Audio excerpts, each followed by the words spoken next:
ny finoana io tsika dia matetika lasa teoria fotsiny izy io, lasa plivava ao izy tsika agasiana zany le tena, lasa plivava. Mino afa zao, mino afa afaka manao zao Andriamanitra, mino afa oatra zao Andriamanitra, mino akanefany rehefa tonga tokoa tsy ao anaty akory zany finoana izany, tsy ainana akory izany finoana zany, tsy miseho akory izany finoana izany.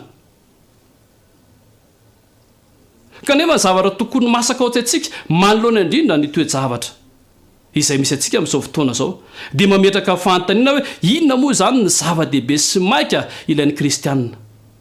Dia izako mamaly anao hoe ny finoana rahalahy, ny finoana ranabavy, izany finoana izany no mila saintsaina andro aman'alina, izany no mila tao masaka ao tsaina fa ilaina amin'izao fanompotoana izany. Ary rehefa saintsaintsika ny amin'izany finoana izany dia lasa asa izy, lasa mandeha amin'ny finoana atsika zany hoe lasa asa tanterahantsika izy, satria zava-dehibe dia tsy maintsy atao, tsy maintsy tadiavina ary tsy maintsy aseho izany finoana izany. Ary tsy mijanona eo amin'ny asa fotsiny izy fa lasa fahazarana ho antsika, lasa fahazarana ho antsika ilay ao anatin'ny finoana. Ary tsy mijanona ho fahazarana izy fa lasa toetra izay le hoe olon'ny finoana. Ary rehefa toetra le izy dia lasa iainana. Io le resan'ny ten'Andriamanitra hoe velona amin'ny finoana, lasa iainana zany le finoana. Ary tsy hoe iainana fotsiny fa ny finoana dia miantoka ny fiafaran'ny fiainan'ny zanak'Andriamanitra na ny kristianina izany finoana izany. Misy mpanoatra anankiray izay malaza ary fatatsika amin'ny narina hoe Gandhi, dia eo izy hoe ny olana fito mahafaty ozy izy ho an'ny taranak'olombelona. Dia zao ny voalohany dia arena azo amin'ny tamin'ny tsy fisasarana.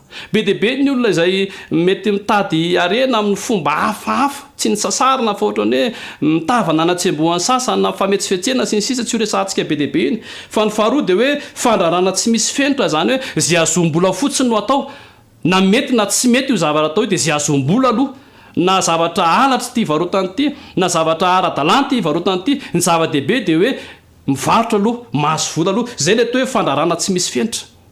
Ny olana mahafaty faharoa, fahatelo dia ny fahalalana tsy misy fahendrena. Be dia be ny olona izay manam-pahalalana, manam-pahaizana kanefa tsy anana ny fahendrena, mahafaty ihany koa izany toe-javatra zany araky ny filazan'ny Gandhi anazy. Ny fahaefatra dia zao hoe ny siansa izay tsy mandala ny maha-olona.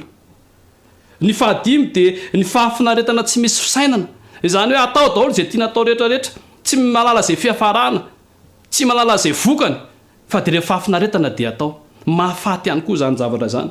Ny fahaenina dia hoe politika tsy misy fitsipika.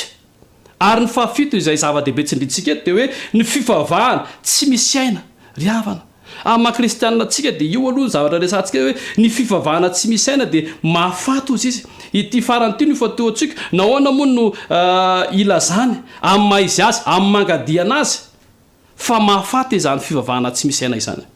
Dia raha jerentsika ao amin'ny Romanina toko voalohany ny 9:12 tapany faharoa dia zao ny zavatra voalaza hoe araky ny voasoratra hoe ny marina finoana no velona. Hitantsika fa ny finoana zany dia miantoka ny fahavelomana mandrakizay. Ka na mandalo fahafatesany olo anankiray na tsy mandalo fahafatesany olo anankiray, rehefa miaina amin'izany finoana izany izy dia azo antoka ny fahavelomany mandrakizay. Fa inona tokoa moa no entin'ity finoana ity raha resaka an'izy io tsika? Inona tokoa moa no entin'izy io amin'ny maha-kristianina tsika? Inona ny zavatra oentin'izy io eo amin'ny fiainan'ny maha-kristianina tsika? Dia andao hijery teboka fito tsika ao anatin'ny ten'Andriamanitra ho jerentsika voalohany izay voalaza ao amin'ny Luka 4:5-20. Luka 4:5-20. Dia zao no zavatra voalohany oentin'izany finoana zany eo amin'ny fiainana maha-kristianina tsika. Luka 4:5-20. Dia zao no voalazan'io ten'Andriamanitra io manao hoe ary hoy izy taminy, aiza ny finoanareo? Ary natahotra izy ireo sady gaga ka niresaka hoe iza moa ity no mandidy ny rivotra sy ny rano izy ka manaiky azy izany. Ny finoana zany ry havana dia manala ny tahotra izany finoana izany. Ary tadiditsika tsara ty tantara ty fa rehefa teny ambony sambo kely ireo mpianatra ireo niaraka tamin'i Jesosy dia natoro tamin'izay fotoana zay dia voalaza fa natahotra ireo mpianatra ireo satria nisy ny onja ny rivotra sy ny sisa rehetra efa horenjika ny sambo dia nanao tamin'ny heriny izy, tamin'ny fahaizana izy. Dia rehefa aveo tonga saina dia nahita hoe ay Jesosy ka iato dia nitairiny Jesosy dia vonjeo fa maty izay. Nitahotra izany no taho-tsain'ireo mpianatra reo nitahotra izany no nameno ny tontolo ny fisainan'ireo mpianatra reo kanefa rehefa taitra jesosy dia zao ny teneny voalohany hoe aiza ny finoanareo aiza ny finoanareo ny finoana zany ry havana dia mandevina ny tahotra zay zany zavatra ateraky ny finoana voalohany mandevina ny tahotra izy ka na misy corona na tsisy corona na inona toe-javatra misy na misy fiakarana vidinentana na tsy misy fiakarana vidinentana matahotra zany toe-javatra misy rehetra zany tsika rehefa natsika ny finoana dia ho levina izany tahotra izany ina ihany koa no etin'ity finoana ity raha jerentsika izay voasoratra ao amin'ny Efesana toko fahenina andiny fahenina ambin'ny folo Efesana toko fahenina andiny fahenina ambin'ny folo dia zao no voalazan'io ten'Andriamanitra io manao hoe ary ho fanampin'izany rehetra zany dia tany ny finoana ho ampinga izay azonareo amony zanatsipika amin'ny rehetrarehetra izay alefany ratsy ny finoana ihany koa zany havana dia miaro atsika eto ny ten'Andriamanitra dia hoe tany finoana ho ampinga miaro atsika amin'ireo toe-javatra rehetra ireo fahorinany mety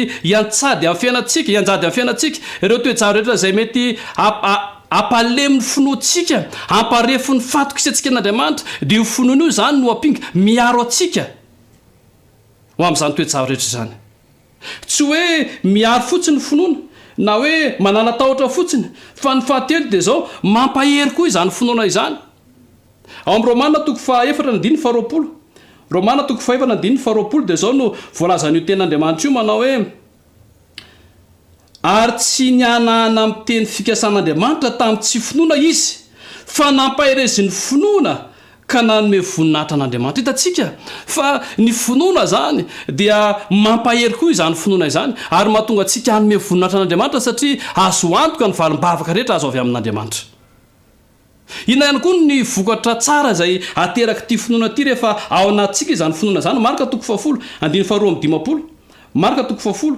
andiny faharoa amin'ny dimapolo dia zao no voalazan'io ten'Andriamanitra io marika toko fahafolo andiny faharoa amin'ny dimapolo dia ozy izy amin'ny anaran'i Jesosy manao hoe ary Jesosy taminy mandehana ianao fa ny finoanao no efa namonjy anao ry havana ny finoana dia mahavonjy amin'ny toe-javatra rehetra ny finoana dia afaka hanampy atsika amin'ny trangan-javatra rehetra mahavonjy atsika izany finoana izany ary rehefa manana finoana zany tsika dia azo antoka ny famonjena atsika amin'ny toe-javatra rehetra izay ihany ve ny zavatra teraka ity finoana ity raha terentsika amin'ny asan'ny apôstôly toko fadimy ambin'ny folo asan'ny apôstôly toko fadimy ambin'ny folo ny andiny ny fahasivy dia inona ihany koa no vokatra izay ateraky ny fananana izany finoana izany dia ozy izy fa tsy nataony misy hafa isika fa nodioviny tamin'ny finoana ny fony manadio ny fory havana izany finoana izany ilay fotsika izay vesarana alahelo ilay fotsika izay vesarana lolopo ilay fotsika izay vesaram-pahoriana diovin'Andriamanitra izany rehefa manana finoana atsika io finoana io no manadio izany fotsika zany manadio fony finoana mahafinaritra ny manana izany finoana izany ary eo amin'ny manaraka ihany koa Romana toko voalohany andiny fafito ambin'ny folo inona ihany koa no ateraka izany finoana izany Romana toko voalohany andininy fafito ambin'ny folo dia zao no voalazan'io ten'Andriamanitra io fa amin'izany no anehoana fahamarina avy amin'Andriamanitra avy amin'ny finoana sy ho amin'ny finoana arak'izay voasoratra hoe ny marina amin'ny finoana no velona mahafinaritra be miteraka fahavelomana ry havana velona ny ara-panahintsika ary tsy vitany hoe fahavelomana ara-panahy fotsiny fa raha sanatria mandalo fahafatesana ranofo-tsika dia azo antoka ny fahavelomana manak'izay rehefa avy any amin'ny raha olanitra Jesosy izany ny olona manana finoana zany ary zany tsy maintsy vererantsika resahana makasika an'ity finoana ity satria raha hitantsika ireo tombontsoa rehetra azo avy amin'ny finoana ny vokatra teraky ny finoana raha verintsika tany sanana izy dia zao manaratahotra ny finoana miaro atsika ny finoana amin'ireo toe-javatra rehetra izay mety hitranga sy ho any amin'ny fiainatsika mampahery atsika izany finoana izany manasitrana atsika izany finoana izany mamonjy atsika izany finoana izany manadio ny fotsika izany finoana izany ary miankina amin'ny finoana ny fahavelomantsika ho amin'ny fiainana mandrakizay rehefa manana finoana zany ny olona anankiray dia lasa mahery izy ary manoloana ty valaretina ty ngery havany ny toe-javatra izay amafisina resana mandrakariva amin'ny olona dia hoe ampitomboy ny hery fiarovana ampitomboy ny hery fiarovana mba hahafahana manohatra izany otrikaretina izany ity finoana ity no hery fiarovana lehibe manoloana toe-javatra misy rehetra ry havana na eo amin'ny fiarahamonina zay misy atsika amin'ny tontolo zay misy atsika na lafiny ara-panahy zany ampitomboy izany finoana izany satria izany no hery ahafahantsika manohatra ny karazana virus rehetra ny virusin'ny fitahotra, ny virusin'ny fankalana, ny virusin'ny loropo, ny virus rehetra zay mety manimba atsika ka mahatonga atsika tsy anana izany finoana izany dia mila levonina izany.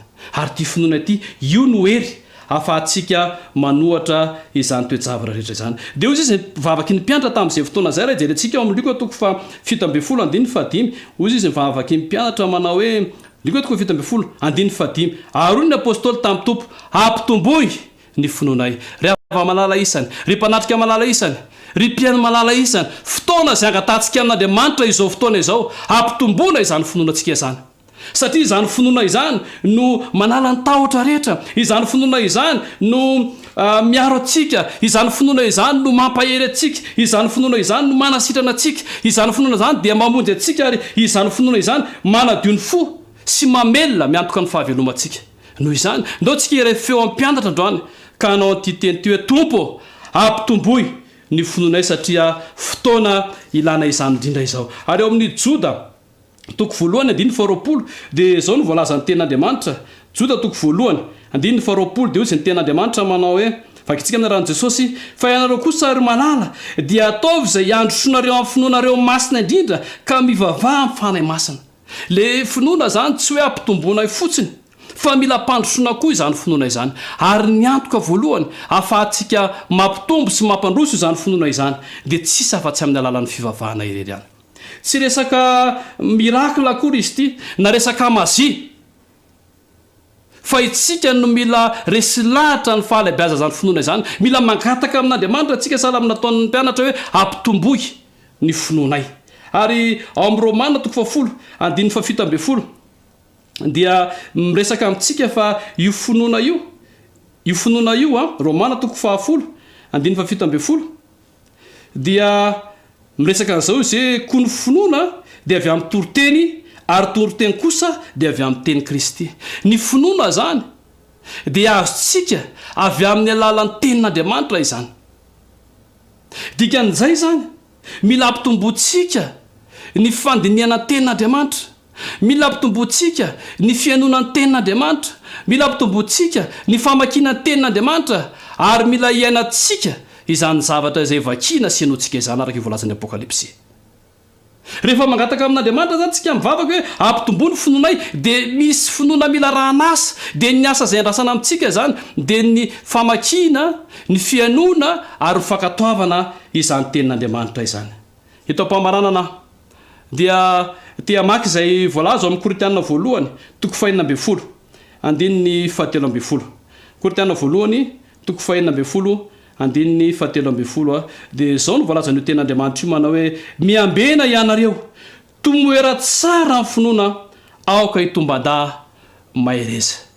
Ry ava malala isany, ry mpiaino malala isany, raha lasianabavy malala isany, zany ny teny tiako amaranana amin'izao tenin'Andriamanitra izao amin'ity atoandro ity hoe raha veritsika amin'ny Korintana voalohany 4:17 andininy 17 dia hoe miambena ianareo tomoera tsara amin'ny finoana. Mila ianatsika izany finoana zany ry havana, mila nanatsika izany finoana zany ry havana, mila ao anatsika izany finoana zany ry havana, tomoera tsara amin'ny finoana aoka hitombanda. Rehefa tsara nge le toy hoe rehefa mitoetra amin'ny finoana zany io nanankiray dia mitombanda zany hoe lasa mahery izy, anana n'le hery ahafahana manohatra ny toejavatra rehetra dia eo amin'ny farany dia mbo nanam-piony hoe mahereza. Izany dia midika hoe aoka hanana finoana atsika, finoana matanjaka, aoka androso ny finoantsika, aoka hitombo zany finoantsika zany mangata amivavaka amin'Andriamanitra fa tanteran'Andriamanitra amintsika izany. Raha lasianabavy malala isany, ny tompo ane tahatsika ary andresy lahatra atsika fa amin'izao vanim-potoana zao sy ny toejavatra misy rehetra dia ny finoana ny zava-dehibe indrindra. Mila ampitomboana zany finoantsika zany, mila angatana amin'Andriamanitra zany finoantsika zany ary mila nanatsika sy ainatsika ary maresy lahatra atsika izany finoana izany. Ny tompo hitahantsika tsiraray avy. Amen.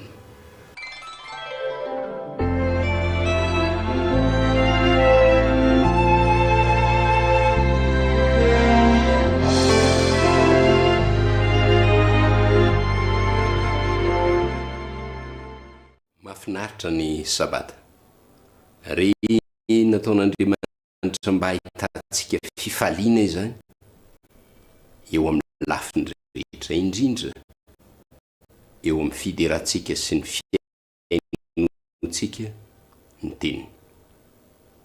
Isaorana isika rehetra naritra ny ankohaka teo anatrehan'Andriamanitra tamin'ity androany ity. Ny fitahin'ny sabata tokoa ny ho amintsika ka ambinina amin'ny zavatra rehetra isika tsirairay avy. Ho famaranantsika izao fotoana izao dia andeha ataontsika ny hira fahaenina amin'ny fitopolo sy eninjato. Ny hira fahaenina amin'ny fitopolo sy eninjato izay mitondra ny lohateny hoe meteza raha io. Meteza raha io. Hira fahaenina amin'ny fitopolo sy eninjato meteza raha io. Andeha hiaraka hira amin'ny feo avo sy mafy isika mba anehoantsika ny faneketsika ny tompontsika dia Jesosy Kristy.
Resotsotrano ny fitiavan'Andriamanitra ray ny fahasoavan'i Jesosy zaraka ary ny fampiraisana avy amin'ny fanahy masina ny ao amintsika tsirairay avy manomboka anio ary aritra mandrakizay aoka andeha amin'ny fiadanana amen